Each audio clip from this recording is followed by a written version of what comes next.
what drove you, or what, I don't know, lit the spark for you to get into the mind work? What got you into Thank you. this? It was I want to say the bottom of my life, Sean. When I was 17 years old, three grown men tried to take my life because of the color of my skin. And I always say it wasn't the physical abuse that was the worst part. I mean, that was horrible. They left me for dead. But it was the things they said to me while they did it. And they were grown men. And I was just, I mean, I'm a small man. I'm 5'9", but then I was scrawny.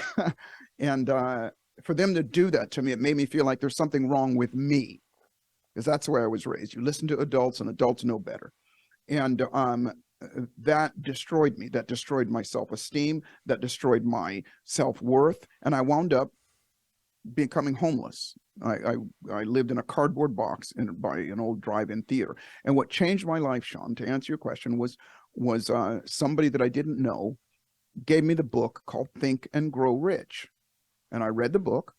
And I always tell people I did the exercises. Now, I was desperate. I didn't know what to do. And I did the exercises. And I grew from there. And I realized, at the very least, I realized that, wait a minute, I can control how I think. And what I was thinking, what was even the voices of those guys in my head, and the voices of myself, and those things that were over and over, that was what was making me feel worthless.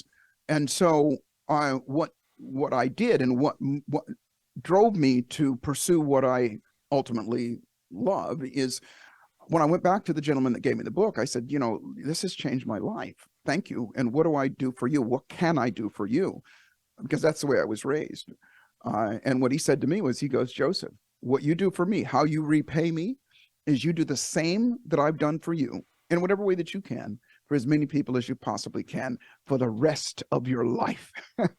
And I remember when I heard, I was 19 by that time. And when I heard that, I thought, I don't know what that means, but I started on the journey because I started to become successful, if you will. I became, I got a little bit of success, and I started to realize, well, wait a minute, that's because I'm thinking differently. And so first I applied everything to myself, and then I started to learn more about other people. And that's what put me on my journey. And that is why I get to do what I do right now.